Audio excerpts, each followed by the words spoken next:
and welcome to our final edition of our NFL DFS strategy and lineup builds. We are coming to you for the final time for this season. It's week 16, topsy-turvy time of the year where things get very unpredictable. And so we typically will end our seasons right around now. We get this deep into the season.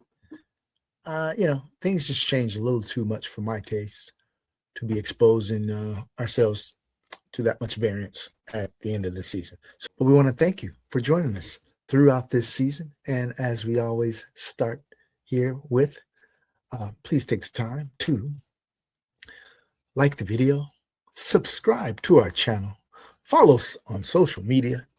Feel free to leave a comment if you like. But we want to thank you for your support throughout this season. I'd like to express what we are all about. And we are gentle and blissful, gifted and beautiful, generous and benevolent, and most appreciatively, we are grateful and blessed. Guidelines to achieve and build. GAB Sports. It's your boy, Young Moolah. Yeah. So it's been a pretty decent season for us. We can't complain. A little bit positive, not overly, but positive. And so we'll take that. And we're gonna give this last go round here. We're gonna give it all we got coming into week 16 to finish up this season very strong. And so this narrative that this slate is very clear, right? There's a lot of clarity. There's a lot of certain plays that you just have to play today. Well, guess what? Guess what we think about that assessment?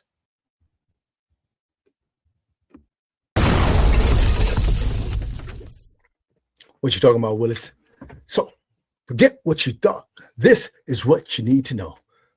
Week 16, we're coming into these later stages of the season.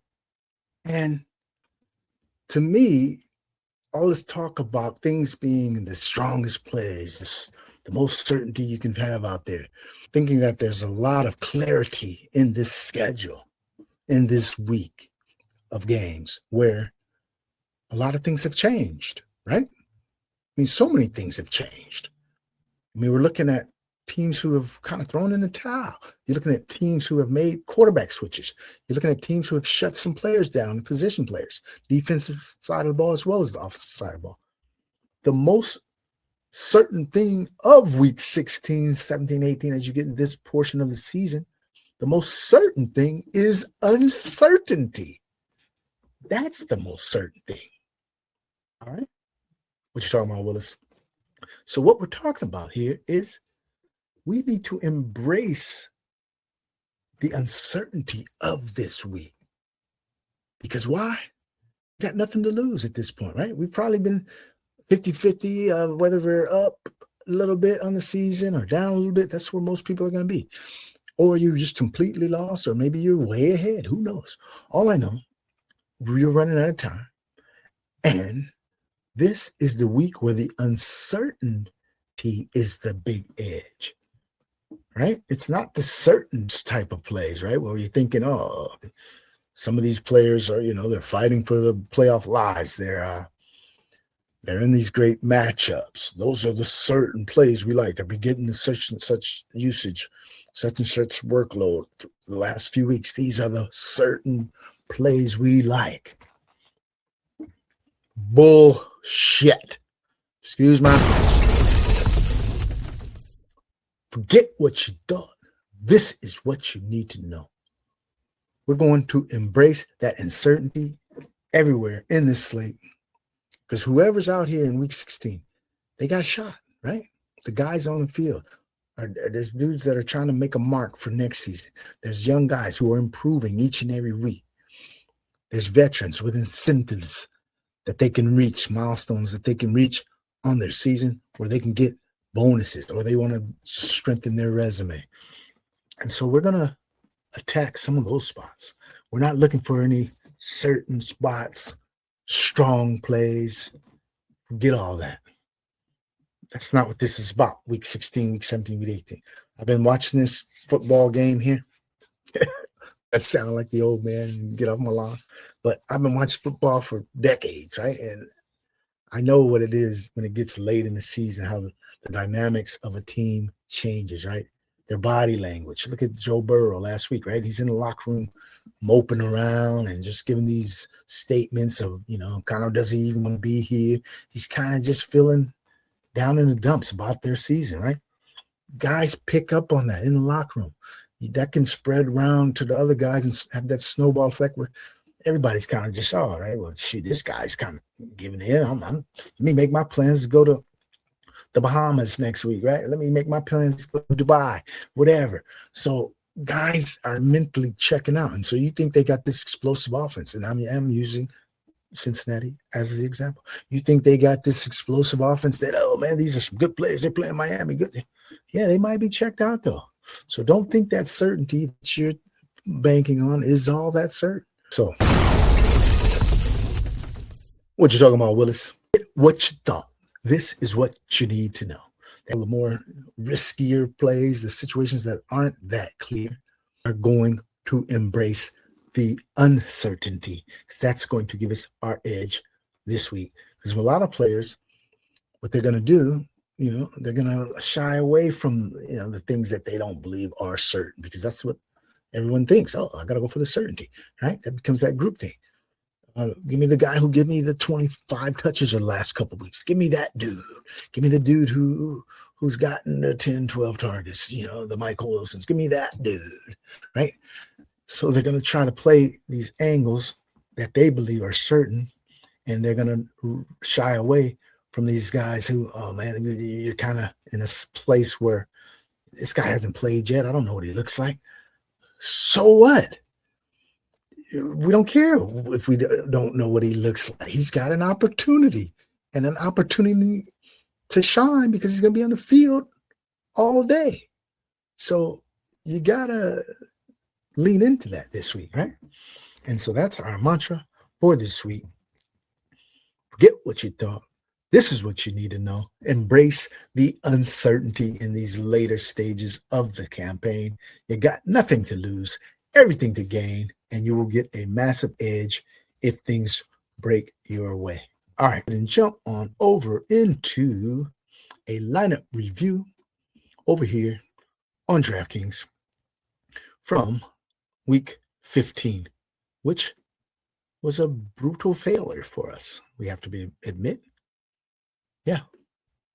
We'll go ahead and recap one of our lineups that we had last week, and we had a lot of this guy, Lamar Jackson, right?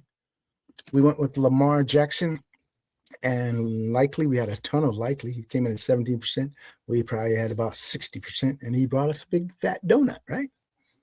Donut with no jelly, no filling in it.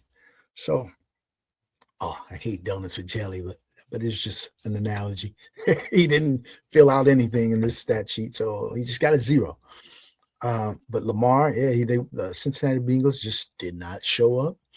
Like I said, some teams have just kind of given up, thrown in the towel. And so they weren't pushed. And so Lamar didn't really have to exert much energy and didn't do much. I wish he was on this week's slate. Well, I would be playing the hell out of him. But they have that game against New England in the 5 o'clock window. And so we'll see what happens in that game for them. And then I went with 2 paydown backs, which was Devin Neal and Woody Marks. And when both guys got hurt, right? And both guys scored early. So, that's just the variance sometimes. It's going to happen, right? Because I think, we could probably suggest they could have doubled their point totals probably. Minimum, maybe even more. But, that's just the way the ball bounced. But then I had Puka and Jameson Williams, and there's my correlation of that Detroit Rams game. And Jamar Chase, at least, he brought a decent score, 26. And Harold Fannin with a double tight. Didn't bring us to the kind of game we were after, but, he still is heavily involved. And that's a guy we definitely have our eyes on moving forward. And then we had the Raiders defense, which we had to punt because we didn't have any more salary left. So we just punted with the Raiders, and they gave us a big fat donut as well. All right. And this was pretty symbolic of our week last week, where we just couldn't get any traction, couldn't get anything going with the lineups.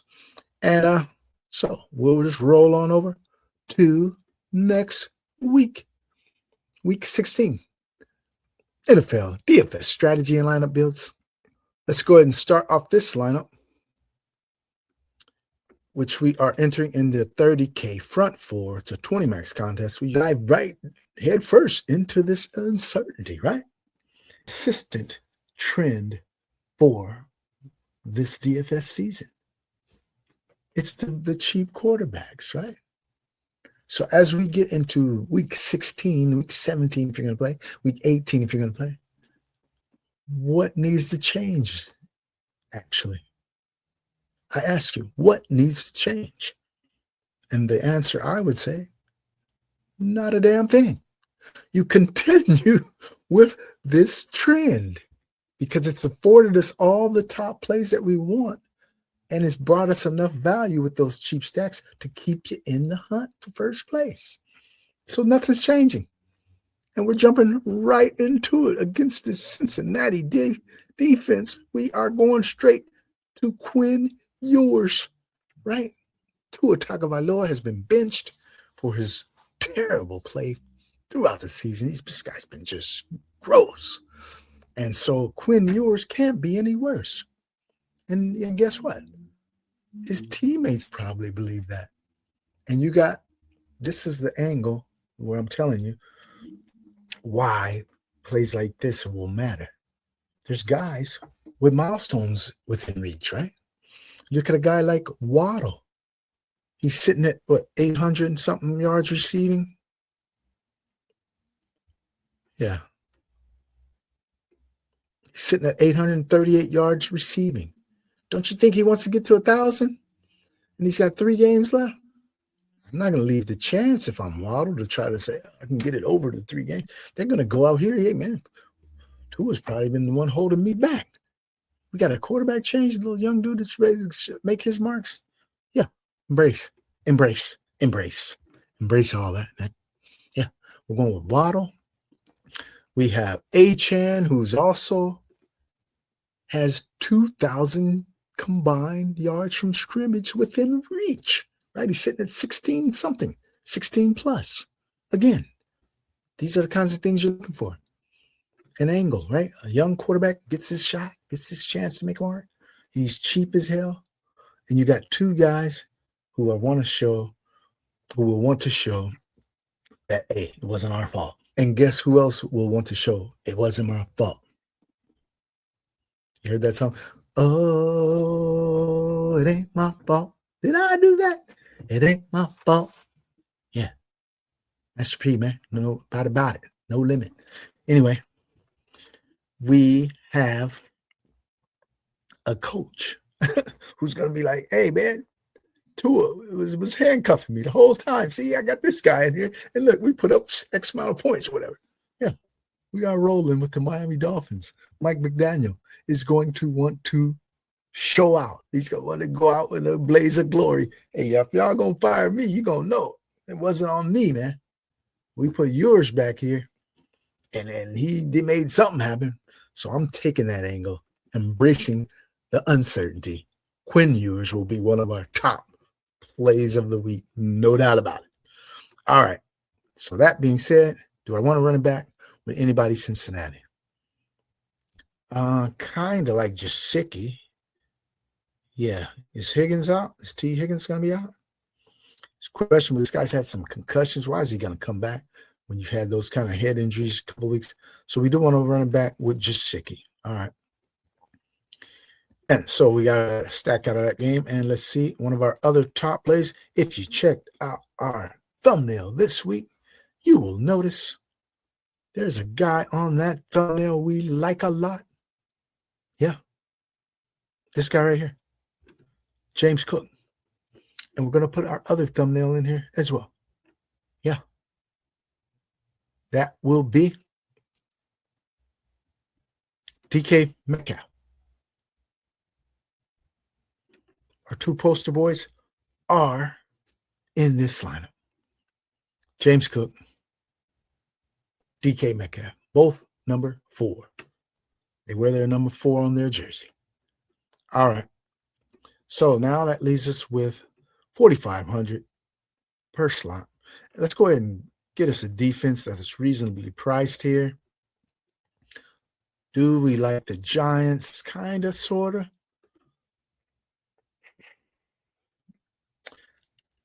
Yeah, a lot of people are jumping on the Chiefs this week. I'm tempted to go to the other side and play the Titans defense against those Chiefs. Let's go with the Titans at home against this Chiefs team. To get we want some of that Steelers game against Detroit. We do. Amon-Ra coming at 84. It's a bit too steep for what we want to do here. So we'll go with the guy. We love this guy, man. We love some Waymo, man. Some Waymo. Play him. 6,400. These with 4,800 for the flex. I'm sure there's somebody we can dig out of there at that price. Waymo coming in at 6,400. Leaves us with, what do we got? Keenan? Nah. Singletary? Interesting, but no. Tyler Algier. Yeah. Everybody's so certain, and he's such a strong play. Bijan Robinson. And yeah, he's a pretty strong play. But we always know that the Falcons are quick to put in Algier if they, at the goal line and things like that. We got this guy Hull, too. He's going to get some carries and some receptions, right? Evan Hull. So it comes out Evan Hull or Tyler Algier.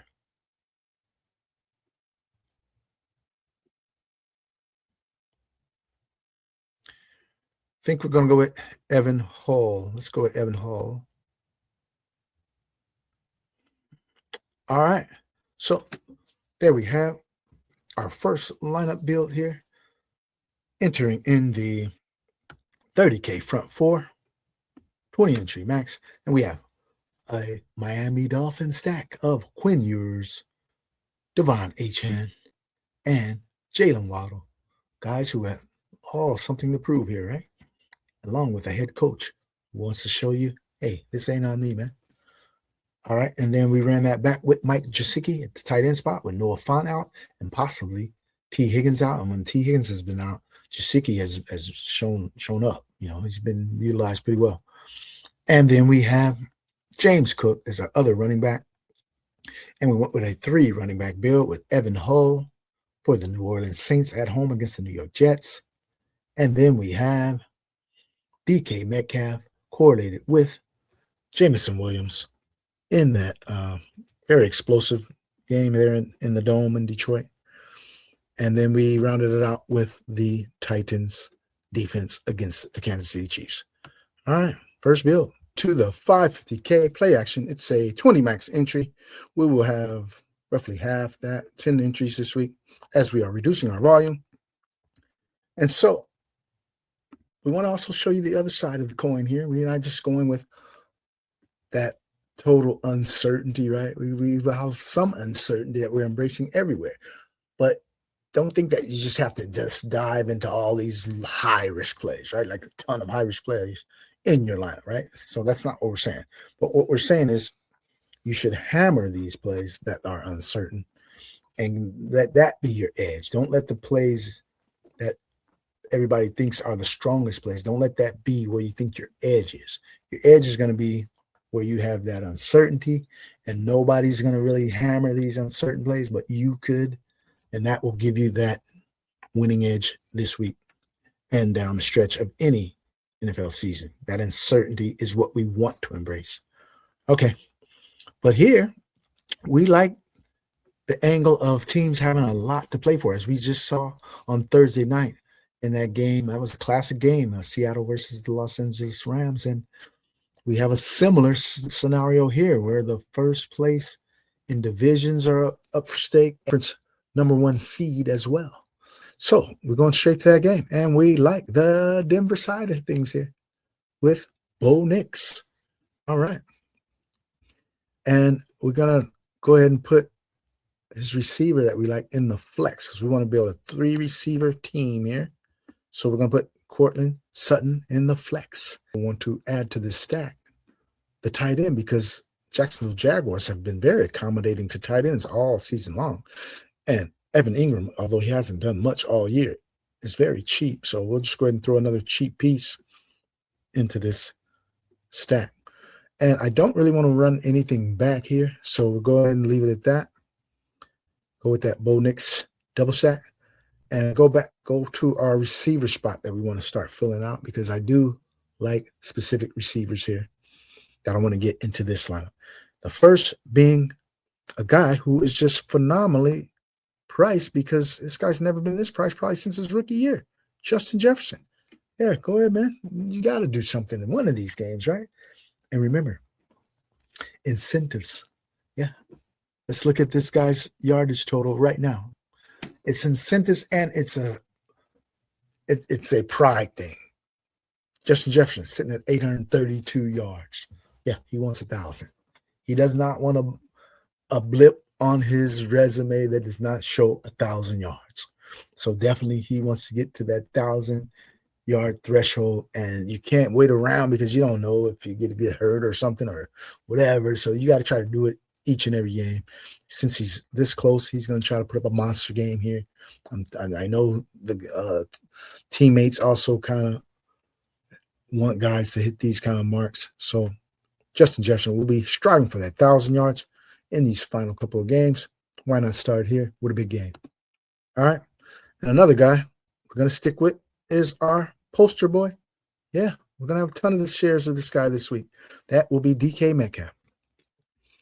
And our next guy that we have for this lineup, let's go ahead and get to the backfield.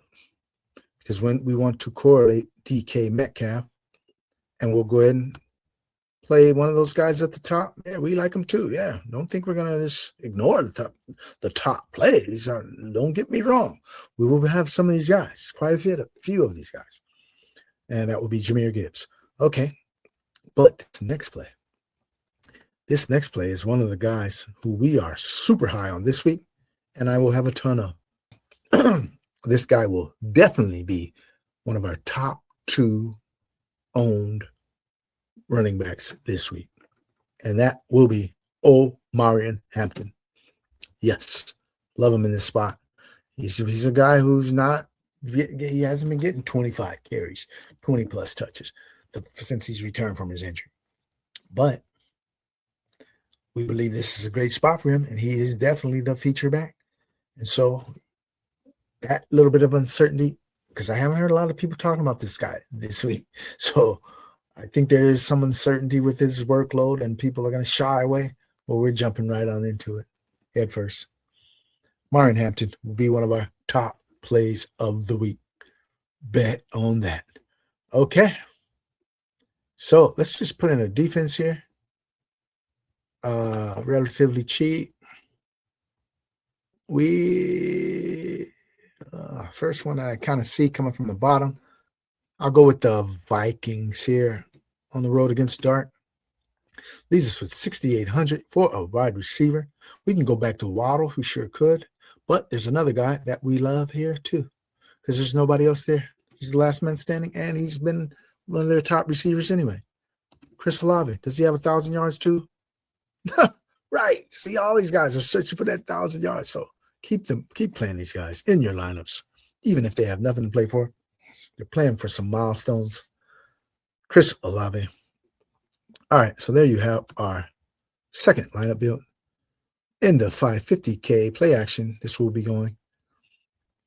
We have Bo Nix double stack with Cortland Sutton and Evan Ingram. No run back. Then our backfield consists of Jahmyr Gibbs and Omarion Hampton, who will be one of our top plays on the slate. Then we have Justin Jefferson, and then we correlated DK Metcalf with our Jahmyr Gibbs selection. And then we have Chris Olave, a very top play as well, we'll have lots of shares of this guy as well. And then we rounded it out with the Minnesota Vikings defense on the road against the New York Giants, and that wild guy, Jackson Dart. Yeah, they might, the team that blitzes like this, they might get some chances with Dart, turnover and some big hits. Thank you for joining us once again. This is our final show of the year for our NFL DFS strategy and lineup build show for week 16. It's getting you head down to the end of the season that it's just not within our approach to continue to play each and every week of the season. So we're going to end it here. It's holiday time too, right? Christmas next week. Just enjoy your Christmas. But thank you for joining us on this amazing journey for this year. Please take the time to like the video, subscribe to our channel, and feel free to leave a comment. Follow us on social media. Thank you. All right, let's see what we got here. What pick did we get? End of the line. And that's perfectly fine. Doesn't matter where you pick in a lot of these drafts. You just got to get the right combination. Right? I'm going to get like 2 first rounders, basically. That's how we look at it. Let's get our 2 first rounders. 2 first rounders. Trey McBride will definitely be one of them. And James Cook. Yeah, I think that's a very strong combination right here. You differentiate after these 2 picks if you think this is a bit chalky. And I've been loading up on Hampton over here as well. And it might be my differentiation because his ADP is a little off of the next 2 picks here.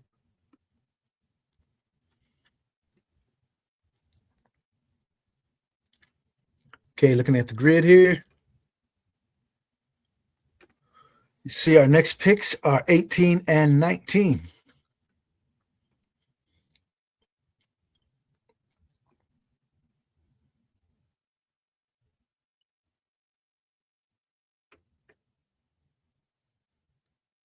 I think I might want to get Waddle on this roster. Let's see where Waddle is.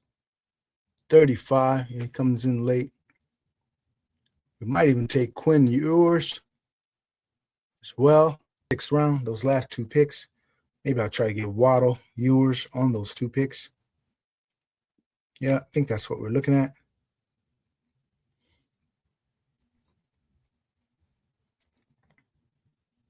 I'll go 1 running back, 1 receiver here. I knew it would take JMO, which is who we wanted, but that's okay.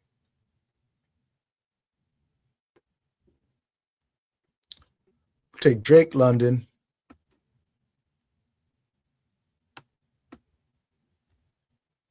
And then we'll take Javonte this time over. Yeah, I got a ton of Hampton. What are the running backs out there that we like? Like Rico Dowdle. I'm going to take Rico Dowdle. Yeah, we got so much of Hampton. I mean, I just do. So I just want to diversify it up a little bit. So we do like Rico Dowdle there. Which gives us a little bit of a different build because we plan on going with Ewers, Waddle in the stack, who are our potential fallers. Cortland Sutton. Hell, we might go Cortland Sutton, Bo Nix if that's available, actually. Board is shaking out.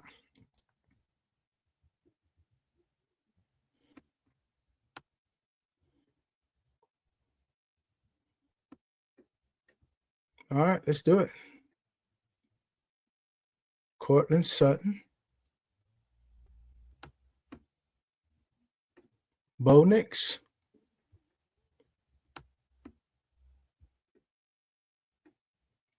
All right.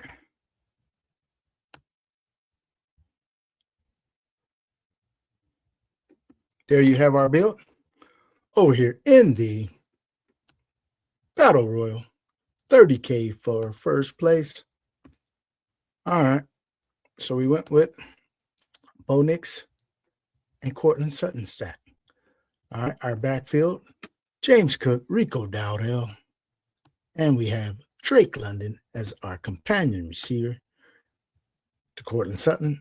And then we have our first pick was Trey McBride, the number one stunner tight end. So there you have our build. Let's look at a couple other people. T-Box right next to me. He went Devon Achane, Nico Collins, Jamo, Pitts, Javonte Williams with a naked Herbert. Yeah. All right. Casey Pollack.